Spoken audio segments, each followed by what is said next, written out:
Hey guys, XBoy here. This is a patch for the Rubik's Cube Club by Ideal from 1982. This is an instruction manual on how to solve the Rubik's Cube from 1981. In case it wasn't extremely obvious, today we're going to be looking at the vintage puzzles in my collection. I mean, if you read the title, that would make fucking sense. Yeah. So, yeah, for those of you who are really young, cubing has been around since the 1980s with this cube. This is a vintage 1980s Rubik's Cube. These are pretty hard to find in box, and they're pretty expensive when you do happen to find them. I mean, you could probably look online and probably find a few listings, but they're probably like over $100 most likely in most cases. Words. I can breathe. If you're a cuber and you want to get into collecting, this is a must-have. You gotta have the original. So yeah, doing a size comparison with a modern day cube, this is a GTS-2M. It is about the same size, slightly bigger, it's not really picking up well on camera. And of course I would usually turn the puzzle and show you how it works, but I've never opened this and I never plan to, so yeah. But from what I've seen, it turns like shit, you know, like any Rubik's brand, ever. By the way, side note, I love the original Rubik's logo. Like, if it'll focus, that'd be fucking fantastic. And it's not focusing. Whatever. But I love the original Rubik's logo way more than the modern day logo. By the way, fuck Rubiks. In case you don't know why I just did that, you clearly haven't been keeping up with news and cubing recently. You know, with lawsuits and everything. But, yeah. Now we're going on to 1981 with this. This is the Rubik's Missing Link. This is a fairly interesting puzzle. I would say a must-have for collecting if you can find one. They're pretty common. You're probably going for like 20, maybe $30. Not super rare. Though it can be rare to find one with both of the labels still on and in good condition at that. This one does have like a slight like scratch or crease or something. This one only has a few blemishes. But other than that, yeah. And also these stickers as well. This sticker, singular, made in Brazil. In case you don't know what this is a slidey puzzle that can only turn the top or the bottom. Also, sometimes if you turn one side, you can turn the other. That's just how the mechanism is. But, yeah, can't turn the middle, and you swap pieces like that. I've only solved this once, and to be honest, it was by luck, so I couldn't find any reliable tutorials after struggling with this for like 2 hours. So, yeah. Next from 1981 is actually the same puzzle, but I have two of them. The Tomy Pyramids. Why do I have two? Because this one is open. Simple as that. Also comes with a really cool like instruction manual. Not a solution guide like most cubes. Actually comes with an instruction manual. You can read that. I think there's like not much on the other side. 1981 right there. And if you can focus camera, that'd be great. You could pause and read that if you so please. Really cool. And of course this one has it too. But you know, it's in box, which I don't like because it's only held together by these three stickers, which, you know, as you see, once you rip them, you're kind of fucked. You can't really ever get it back on. In fact, this one I actually completely cut through. Tried salvaging it, but yeah. The turning quality on this puzzle, absolutely terrible. Okay, lock up. There you go. Also shows there's a bit of flash on some of the pieces, like right here actually. Something just like scratched me. Not sure where exactly, probably like right here. So yeah, the turning quality is really poor. Of course, compared to something like the Moyu Magnetic. Pretty self-explanatory. So yeah. These are really clicky tips, goddamn. So yeah, the Tomy Pyramids. Moving on to 1982, Tomy has struck again with the Tomy Megaminx. This is actually the second ever Megaminx, only second to the Hungarian Supernova, which I sadly do not have. Fuck, if you're willing to send me one, email me. I'm poor though, so I can't pay you any money. But, the turning, again, is really poor. So yeah, also it has these cool, textured stickers. I'm not sure if it's picking up on camera. As you can see, some of them aren't facing like the same way. Some stickers have lines facing this way, some have stickers facing that way. Though something that's bullshit, I think it's the blue side. One of these stickers actually is, oh yeah, right here. all the lines are going this way, except for this one, which is going slightly differently. So, going what's up with that? I'm pretty sure it's the same case. Oh yeah, it's the same case with the Tomy Pyraminx. So yeah, also sorry if this video is a mess. I'm not scripting this because I really didn't want to write a script for a video this week. So yeah, now Rubiks has struck back once again with something pretty cool. This is the Magic Domino. This is a cuboid. I'm pretty sure this is the first cuboid. It is a 3x3x2. I have my landline one here for comparison. And the solve state is interesting. It actually has 1, 2, 3, 4, 5, 6, 7, 8, 9. You have to get them in order. Same thing for the other side. Turns just like a cuboid. Of course, it does lock up compared to something like this is a land that I restickered. So yeah, 1982. That's all. Yeah. So yeah, so I'm pretty sure you could turn that and it's still solve that, just like being able to do something like this and have it still count. I'm weird. Yeah, turning isn't really that good except when you're turning this layer. So, yeah. Now this is another vintage puzzle that, if you're a collector, I would say this is a must-get.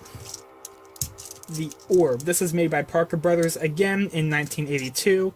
And this isn't sort of like a twisty puzzle, similar to this, how it's sort of a twisty puzzle, sort of not. This one turns on only one axis.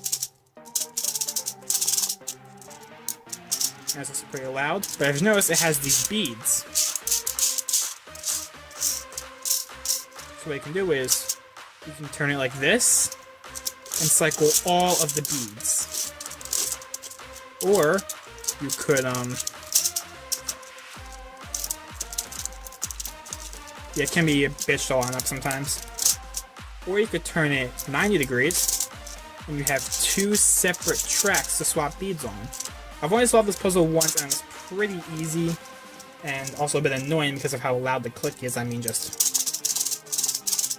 as loud. Also, the clicks, very satisfying. Again, if you're a collector, must have. I actually have the box for this. I have a Cubicle business card in there. I have it in the original box. It doesn't fit in there anymore, which most likely means it was similar to this, where it was plastic wrapped. Yeah, it doesn't fit in there. I've tried putting it there for display purposes, and it always falls out. But yeah, personally I should explain it like this with the Cubicle business card because I have a lot of those and they're all over my collection. And my Hyushu Super Big 3x3 just has 6 sticking out of it alone. So yeah, now we're going to skip time ahead to 1991 with the first Square One. Personally, Square One is one of my favorite events. I even got an Angstrom Square One when Chris Chan was on them before Angstrom became part of the Cubicle. So of course I had to get a vintage Square One. This was released by Irwin Toy in 1991. The turning? These sides turn alright for its age, but the slice, when I first got this, the slice was barely able to turn. I mean, I've had to do a soft lock since I got it scrambled, and it has broken a little bit since then, but you're not speed solving this at all. Also, it's a really weird color scheme. I'm pretty sure it has a Japanese color scheme for a regular 3x3. So, yeah. Actually, I want to check. Does it? Oh shit, it actually does. I actually didn't know that. This has the Japanese color scheme. So, yeah, Square One. And I have an instruction manual for this. Well, I use the word instruction manual very loosely. When you buy this puzzle, it actually comes scrambled.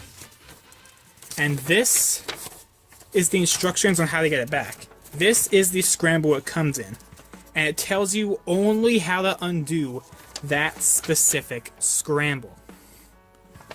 And it even says, like, congratulations, you're back to square one. Yeah. But, yeah, he says you're back to square one. Now scramble up the puzzle, like a cube, and challenge yourself to a real test of puzzle solving fun. So I guess the only real purpose of this is to A, get it back into a soft form, and B, show you how the puzzle works, because I can't tell you how many times I've handed someone a Square One and they almost broke it.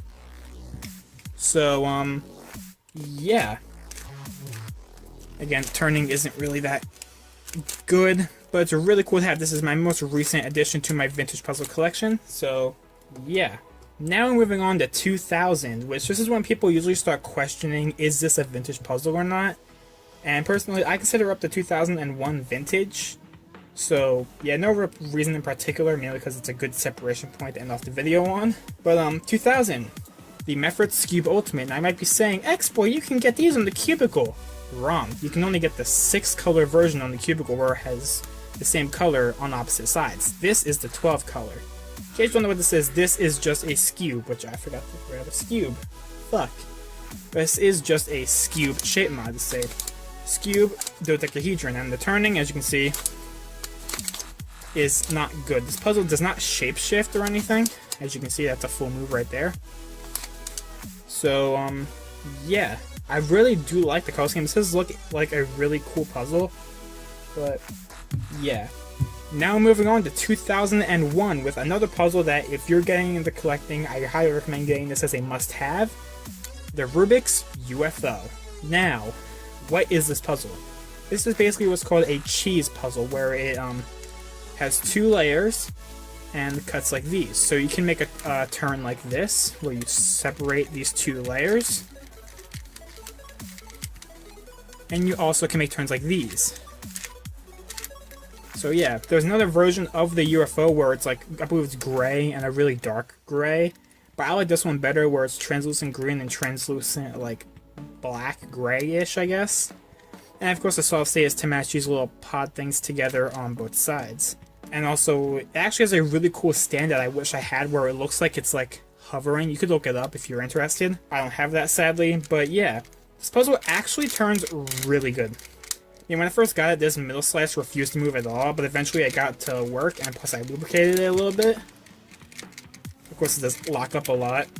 So yeah, also when I'm displaying it, sometimes one of the layers, or one of the pieces is like slightly weird, something like that. I have to fix it. It can be annoying, but yeah.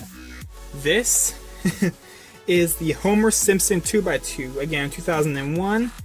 And it is in box. I have opened it and played with it, and I have a video about that on my channel. Has its own unique instruction manual, which I'm really proud of. It's really cool and really unique. So, yeah. Really cool puzzle.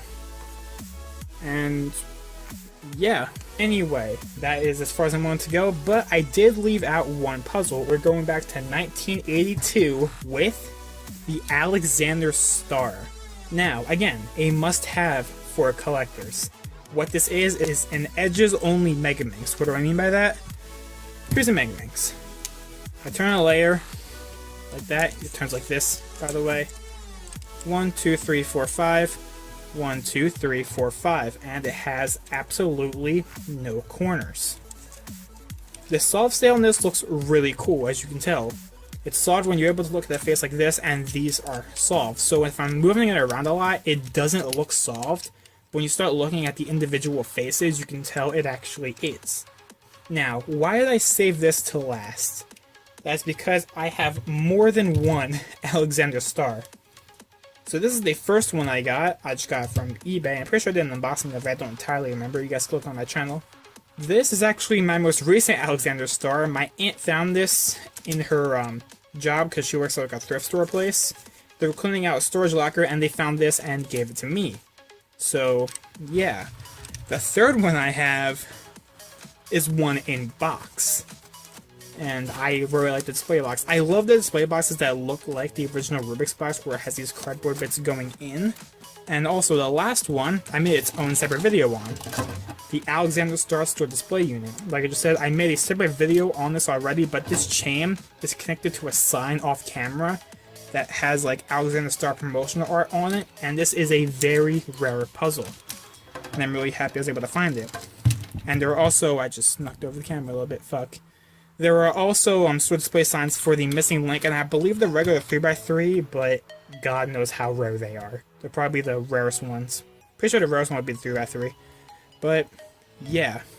Okay, so that is all of my vintage puzzles. I believe if I counted correctly, there are 14 vintage puzzles. So, yeah, hope you guys enjoyed this honestly mess of a video. Again, unscripted.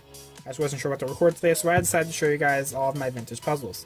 So, yeah, anyway, do you guys have any vintage puzzles at home in your collection? Let me know in the comment section down below. So, yeah. Anyway, with that said, I hope you guys join. Talk to you guys next time. See ya. And, yeah. I really want to hang out in Supernova, but they're, like, super expensive and really rare.